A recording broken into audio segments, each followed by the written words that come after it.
Hey, what's up, guys? We are starting a podcast, Adam and I think. We're not really sure 100% what this is going to become, but Adam had some good ideas, and the overall idea here was I think there's a cool dynamic that we can present with some of the information that I want to share about fitness in general, sometimes maybe specifically what we're doing in the gym. And Adam has been here at Warrior for 4 years, which we were kind of joking, like I said Meg is kind of a beginner, but 4 years sounds insane to them. I would absolutely consider myself a beginner. But. Right, like you're not coming from 10 years of strength and conditioning training and then starting this. It's like when you started here, you were pretty new to weightlifting. Like I think you had a little bit of a background with like sports and stuff when you were younger, but you really hadn't done anything like this for a while. No extensive weightlifting knowledge or really, history of doing a lot of that kind of thing. But hopefully, by doing this, we can get through some of the, frequently asked questions, stuff that a lot of the general members, might be asking or want to ask you, but not everybody's here at the same time of day, and we'll see, if we can get to the bottom of some of the stuff that we've all wanted to. And yeah, and you're just providing more of a member perspective. Absolutely. Where, Shannon and I had done a podcast forever, and it's like you're getting this double coach perspective, which I think can definitely be valuable, but I think that you're going to be able to provide some questions and stuff from a perspective of a member and somebody who wants to get better at the stuff we do. Sometimes when you get too many experts or too many chefs in the kitchen, you guys can get going on, get really deep into some subject matter, and hopefully I can slow it down and you can break it down into layman's terms and something that we can all digest. And Not to mention some of the conversations that Shannon and I would have, we had maybe already picked over that topic for hours off air. Right. And it's like, so there's a lot of things that I might be talking to her about where it's just you're like making assumptions that there's a lot of assumptions that everybody else already knows what's going on or whatever. So you can be like, hey, dummy, what are you talking about or whatever. Yeah, we'll see. We'll try that anyway. Yeah. So I think what we're going to start with is to basically recap our last training block. And I think that you're an awesome person to have on about that specific training block, because you probably wouldn't say I'm wrong by saying that might have been the most progress that you've personally seen in a one training block situation. Yeah, thanks for saying that. I did have a lot of fun. So, again, just only being here for 4 years, I would say that a lot of those, especially the first maybe 2, were pretty tough. Like any new member, you come and you go, your attendance waxes and wanes. You go up and down. So were you like a 3-day-a-week person when you started? For a long time. Mm-hmm. Yeah, 3 days a week. But pretty week. consistent 3-day-a-week person. Sometimes would make the list of 16, and sometimes maybe would fall just short. But this block really, absolutely just it kind of energized me and motivated me. And I think that not just me, I saw a lot of people that showed a lot of visual gains. So I was commenting on the shoulders. Yeah. Like the shoulders and back muscles that I saw popping after 6 weeks of training was pretty cool. It was something else. And if you happen to go to a different class that you saw a member that you maybe hadn't interacted with in a month or two, you might have been taken aback by.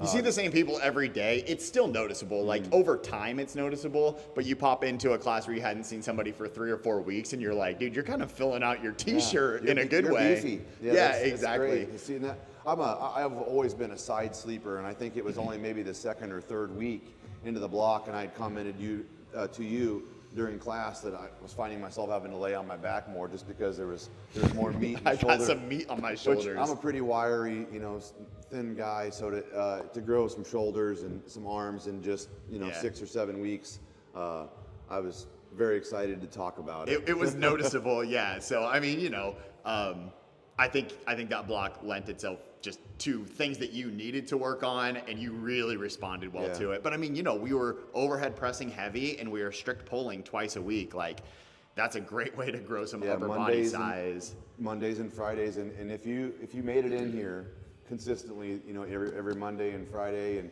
it was also incorporated in some other things sprinkled throughout the, again, just giving credit to your programming, but we were constantly pushing and pulling.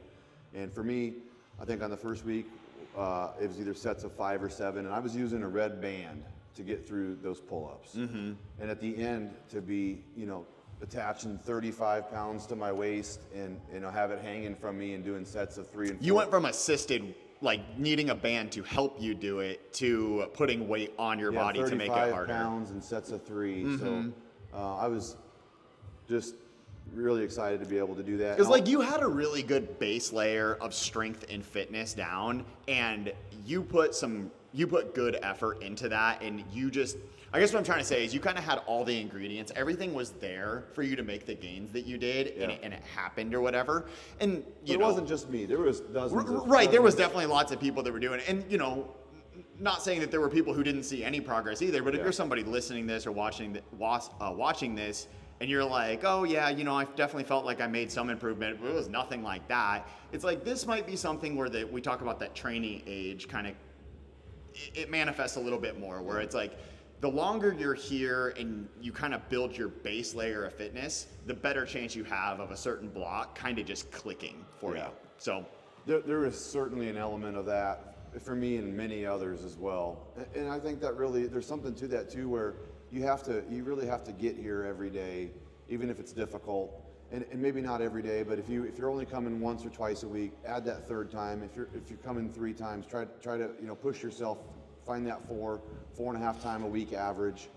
Yeah, I mean, if you truly want to see like the type of results, and that's what I mean. I was getting sick coming 3 times a week. Right. I was kind of like a lot of people. Oh, here's back squat day. I'm gonna make that. I'm gonna come for cardio fitness on Thursdays and hand picking workouts. Where if you can make it and really dive into the programming and do all the prescribed workouts day after day. You maybe take your rest on Sunday or whatever day that is. You're going to see the results, and that's what it was for me. Stepping up, coming more often, and I know, and a lot of the people that come to the same time of day that I do, and that's the way you get kind of a team mentality, a group mentality.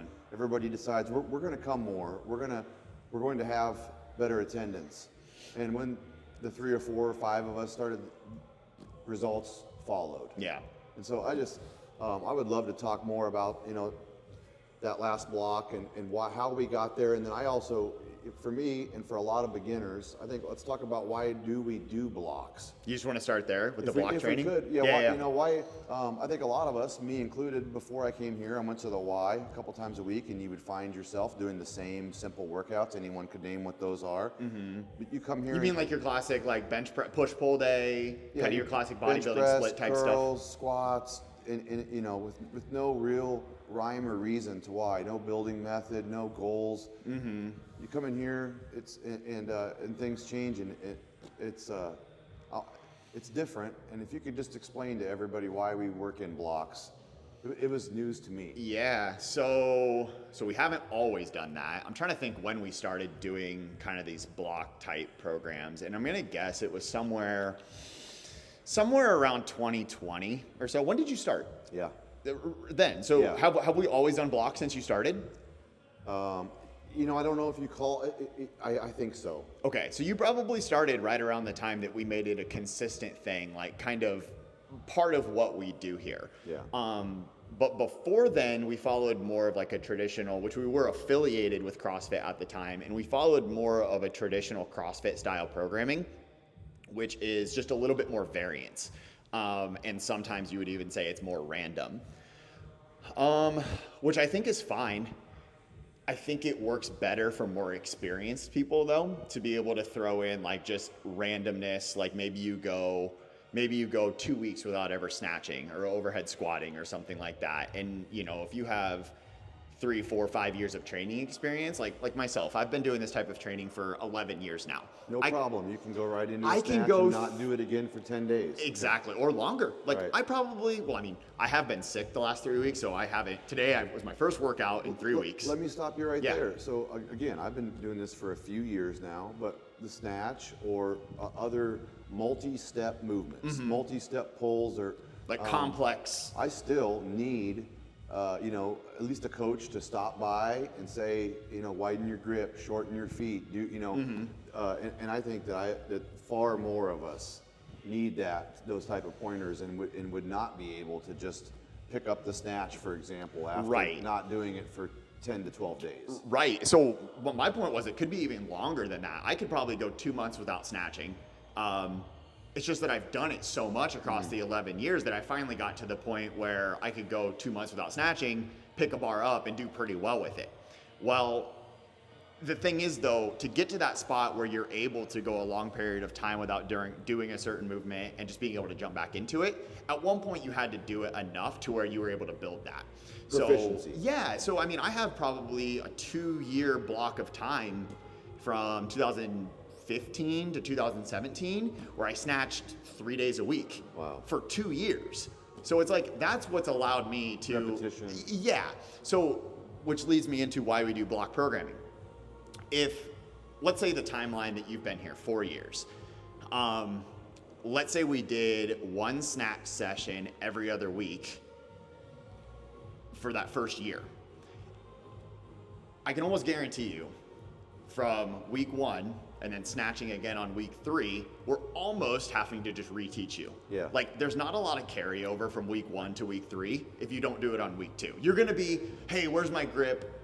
Hey, what's the snatch? You know, the first couple months, you're gonna be like, what one's the snatch again? What do we do? So what we started finding is that we're not working with professional athletes here. We're typically working with everyday people that want to increase their performance and take their fitness to another level. Functional fitness, being able to, just do things that we do throughout our day better. Right. And But have more energy. some of the movements that we use, like the snatch, are not low skill movements. Like No. it's a high skill movement. And what we found is that by throwing it in at a higher consistency, like possibly snatching twice a week for 7 weeks, people who did that got 14 snatch sessions in 7 weeks. And then you could take a month off and come back to it, and those people were more proficient at it than if you did it once every other week for 6 months. Right. So by dosing it fairly frequently, Somewhat heavy and consistent. yep. So by dosing it frequently and Let's consistently, talk about pull-ups then, because that's kind of what we were just touching on. Yeah. But if we only did pull-ups every 10th workout for yep. you're right, we would not get the gains that we did. Not only would you not get the gains, but when I'm programming for a wide variety of people here, like we have a pretty good spectrum of ability and training age. Like we have some people who are, hey, I haven't really done anything like this before. I've never done a pull-up. I've never done a banded pull-up. I've never done any version of a pull-up. all the way to current college All the athletes. way to people that are, hey, I know I can do a 100-pound pull-up. Like, give me the weight, give it to me. So when I'm programming for this class, I think what you would find if we did every 10th session, we did strict pull-ups, is that we would spend newer people who literally just don't know what they're capable of, would spend 10 or 15 minutes just trying to figure out how to get in and out of bands and what's right for them. More lost time. More lost time. So what we do when we do our block programming is we typically have some sort of a test week or a primer week that we get a lot of that stuff out of the way. Yeah. Like, hey, you're gonna have 20 minutes today to figure out what's a good starting point for you on pull-ups.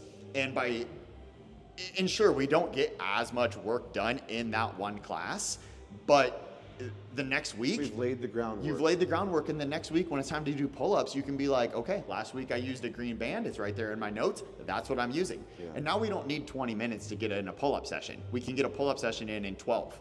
Right. And you're able to get more work done in the class. So by slowing it down and laying the groundwork every so often, about, like for a week, hey, here's what we're going to be focusing on the next 6 weeks. So here's what you can do to set yourself up for success. Okay. Doing that, you get more work done across those next 6 or 7 weeks. Yeah. Also with something like a pull-up, it's pretty taxing and it wears on your shoulders. So having a block that's 6 or 7 weeks and then setting something down. Yeah. Because for me. Well, I just remember your comment about weeks. I felt like if somebody had handed me the keys to a fast car, and Yeah. at some point I was just going to drive it right off the cliff, and I would injure my shoulder. I was so I just couldn't wait. Mondays, Fridays, we're going to pull, we're going to push. But it wasn't, it's not totally sustainable to do for 52 weeks a year. I think I remember it was probably it was a 6-week block that we just did. It was probably around week 4 or 5. I remember you doing ring dips and you being like, hey, I'm starting to see why we can't do this all year round. Right. And it was just like, yeah, man, like you've you've gone from doing basically 0 ring dips in your life to now you're over here cranking out good strict sets of 5 or 6. Yeah. And it's just like, dude, you've made a lot of progress in these several weeks. Do you think you think 2 more weeks you're going to be able to go to 10? Right. It's like, dude, At you some need to, point, yeah. it levels off, and Yeah, exactly. So we want to kind of get the biggest bang for the buck. How efficient can we be? We made a lot of gains in those 6 weeks, but those are going to start diminishing if we kept pushing it. And then you're at risk for that injury or overuse or whatever. And that's why I donated all my time yesterday afternoon to filling sandbags for you. Just all the energy I had so that we could move on to something else. Okay. And gotcha. Was appreciated. yeah. You were more of a supervisor role, but at the end of the day, I filled many bags. the sandbags did get filled and you were there. So, It you know, counts. in my head, I'm just going to lump you into helping. Thank you. Yeah. So I thought that I did the most, but whether or not there's any video evidence. Yeah, anyway, I'm really glad to move on to something else too. I've really enjoyed doing pull-ups, the pushing and the pulling, but like any of us, I think that we trust in your programming and we're excited to see what it is that you have in store for us next. yeah, and I think maybe we talked about maybe when I get that finalized, which I kind of got mostly done today, to be honest. Maybe we come back on and talk a little bit about that for That'd be sure. great. But I mean, did that answer your questions about the block programming and Yeah. why we just found that constantly varied and a little bit random is great at providing novelty and kind of like, oh, it's something new all the time, but it kind of isn't the best way to actually get fit or progress. Yeah, I know that I've enjoyed that formatting. It's Yeah, and I For think me- when we started it, I was probably worried that people were going to get bored with it being a little predictable. Well, we always know something's coming around the corner, though. It can only be 6 or 8 or 12 Yes, weeks. that's right. And we know. That's something that I remember as we made this transition from more of a traditional CrossFit style programming to this. One of my big concerns is people are going to get bored. People are going to think it's repetitive or whatever. And Shannon, I remember her saying like, people will put up with that for the short period of time that it is, because chances are the next block they're going to get something they love and they're going to be bought into that or Right. whatever. So the bigger conversation would be talking like, how do you get bought in to things that you don't love? Like, what's your least favorite? What would be your nightmare block where I'm like, or have you got to the spot? Because my answer to that would be like, I don't have learn- one anymore. Okay, but you did. But it used to be front squats. Okay. When I would Okay, get, that's so cool, right? Because it's like now you can relate to what it's like to seeing something. And if I said 3 years ago, if I was like, hey, we're gonna do a 6-week block on front squats, we're front See ya. squat twice a week. I'll see you in 6 weeks. But you just like put up some legit numbers Yeah. on your 7 rep max front squat. Like Yeah. added like 15 or 20 pounds to it across 6 weeks. Yeah. I would almost, judging by watching you front squat Getting recently, getting low. it's almost like something you must enjoy now, because getting good at something makes it enjoyable. Yeah. Everybody in here needs to have like trust and belief in their body, and if that movement kind of scares you, you're not going to go all in. You know, you're not going to get deep. You're not going to trust yourself. I think that having a week back and things like Yeah. that. Once you get past all that, you know, so now I don't really have a movement that I would, you know, for example, avoid a class because we're going to do. Right. But So- you kind of have, you can kind of speak to it because you were that person Absolutely. though. Yeah. And that's So, and I remember, man, when you first started, was it maybe the first year? I'm going to guess every month and a half. oh yeah, I'd hurt my back. You probably would have a strained muscle in your back. Yeah.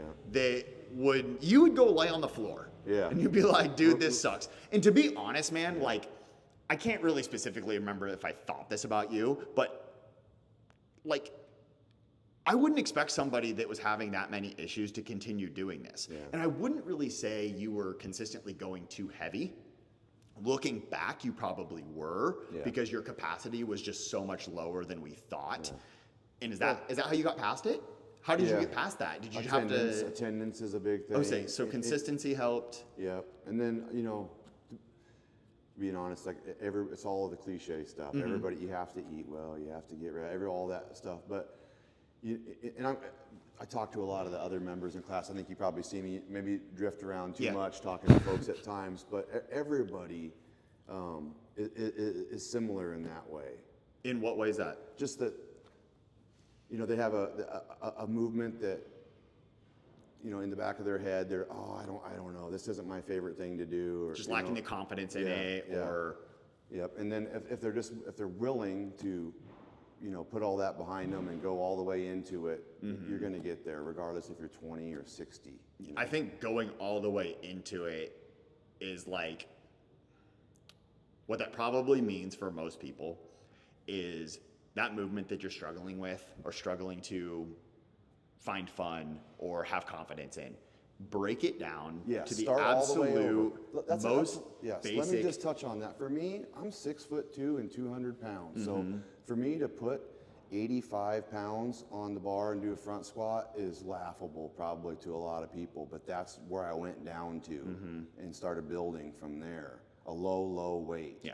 And that you would probably think, oh, you need to start with 45s on each side, 135, and build from there. So just being able to put those numbers out of your head and just go numbers like, do not matter. Yeah. You but that's start- what I was kind of saying, Yeah, right? it When I was saying, I didn't mean to cut you off, Well, no, but that was but- you just really nailed it. Yeah. And I was saying, looking back, you probably were lifting too heavy. But what that looked like was, this 6 foot, 200 pound man was putting on 135 pounds on the front squat, and he was doing it and it looked good. So like me as a coach, I'm not going to look at that and be like, dude, that's too heavy. But after enough times of that issue arising, it's like, man, maybe 135 is too heavy. And then we have to. And we, you set your, whether it be ego We or could still just be there if not. Right. And you went back down to 95 pounds and you built up slowly over time. And you just front squatted, 205 or 200 for 7 the other day? Yeah, 205 for 7 reps, or, That's a or good maybe 10, whatever it was. It was Yeah. definitely a record for me. But again, I don't. But you're right. We I don't- probably wouldn't be there if you never would have just, like I said, whether it be ego or just afraid of looking weak in front of people. Yeah. Who gives a shit, man? Push that to the side. Do what's right for you. Yeah, and that's really one of the reasons I wanted, you and I to put something out for people, because we do have a lot of new members that come and go, and I just want to grab onto them and make them stay more, because coming here all the time, any of us that do it have a high level of enjoyment in our lives, and this is one of the main reasons. And if you could just do that for people. It's like you want to grab them and just, like you see somebody in their first week or two have either a rough workout or you just see them struggling because they haven't done anything in 10 years. You just want to grab them and be like, you have to do this for 5 more years. Yeah. Like you have to stick it out. You see somebody middle-aged doing pull-ups, multiple bands, and they haven't done pull-ups in a long time. Or and ever. Or they're doing rack chins, and maybe they're the only one doing rack chins. Yep. And everybody else is flying around on the bar, and it's hard to just lean over and do what I normally do, which is over-greet new members and try to, really, make sure they feel welcome. But you just have to, because that's the only way you get there. You know? And I just think that For anybody who's made it through the other side of that, they're Yeah. going to know exactly what you're talking about. right, and it's so easy to say once you're on the other side. but, Right. you have to pass through that bottleneck, and it's tough. So Yeah. Well, is that good for episode 1? yeah, I mean, there's a lot of other things. Oh, we could keep diving into all sorts of things. I don't know if we had a time that we wanted to shoot for, but just briefly before we yeah. go. So, and I don't know when you'll put this up, but I was just gonna send her right out. well, Monday is Murph. Oh and yeah, let's so talk about Murph a little If bit. you would, just for maybe 2 minutes, tell everybody what we're doing, and then explain why.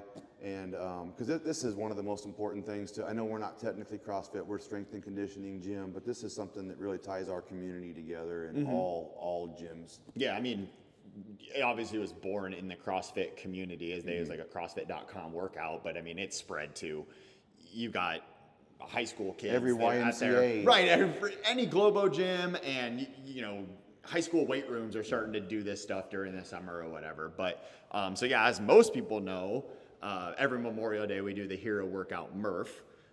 It is 1 mile run, 100 pull-ups, 200 push-ups, 300 air squats, and a 1 mile run. All right, first time out right there. So listen, people, The whole point is that should intimidate you. yeah, but look, he has scaled variations for everyone. So he'll go on just a little bit deeper with that, but don't let those initial numbers that he just said, because those are daunting. Yeah. There's a way for everyone to participate in Murph. Oh yeah, for sure. Yeah, and we will probably by tomorrow get those specific alternate workouts or alternate versions of Murph out so you can kind of start planning it. But the version of Murph that you choose, you should be nervous about. Like Yeah. it should look daunting. Well, it needs to be uncomfortable. You need to be uncomfortable, yeah. So, like I said, most people we do a couple hero workouts every month. So I think most people know about the hero workouts, but just brief overview here. The hero workouts that we do are in honor of fallen soldiers, Yeah. and I typically will share the story of that, and I will with Murph, but it's just a really good opportunity to kind of spend some time in your head and be uncomfortable for a while and Internal struggle. internal struggle, and you can just kind of Increased like, heart rate. well, every time I'm doing a hero workout and you start to get hit with that like, oh shit, this is uncomfortable. You can kind of just It's not actually. yeah, it's like, hey, actually, we have it pretty good. I could be in a worse situation. And it always kind of puts it in perspective. And I think it lets people dig a little bit deeper and find out a little bit more about themselves. So 8 and 9:30. Yes, 8 and 9:30. We're going to run Monday. 2 big-ass heats. And like I said, we will make sure we have different Murph variations. We got Live different bands. rep scheme. There won't be a live band, but yes, we're running a heat at 8, a heat at 9:30. There's no caps on those heats. There's going to be a lot of people in the gym, it's the best way to do Murph. You want lots of people. Yeah. Share pull-up bars, and then after the 9:30 heat, we're going to do a cookout. John and I are going to flip some burgers again this year. Exciting. And so yeah, if you want to bring Dunk tank. Come on out. $3. I probably will get an ice tank ready. $3 per ball. You can dunk Kyle or anybody else at the Adam's gym. going to start his own little carnival here. He'll sell tickets. I'm gonna bring my 10-year-old daughter's softball team and get you guys all wet. So. hey, thanks for having me out here. There is a ton that I want to talk about. Yeah, I think And really, what I would love for everybody to hear, your message to us because it's been effective for so many of us. awesome. I love talking about fitness, and I even love more talking about specifically the stuff we do in this gym and giving people tidbits of how to get more out of it. Like ultimately, I want everybody who walks through the door to have a good experience and see results over time. And if there's anything standing in the way of those things happening, I want to provide you with the information to kind of get past that and have fun doing it. So let's do that. Let's do that. A whole lot of that. And I am so incredibly Kyle jacked right now. So Kyle Jack right now. Is that the name of the podcast? Yeah, I don't know. That's the ISKJRN. It's the acronym that you thought of. I just started saying it. Okay, I don't know. I thought of it? Yeah, that's Okay. At least that's what I'm telling everyone. Okay. So. All right. Well, thank you for listening, guys. Thanks, If everybody. you have questions or anything that you want us to answer, get them to us, and we can kind of dive into this stuff more specifically. So, thank you, guys.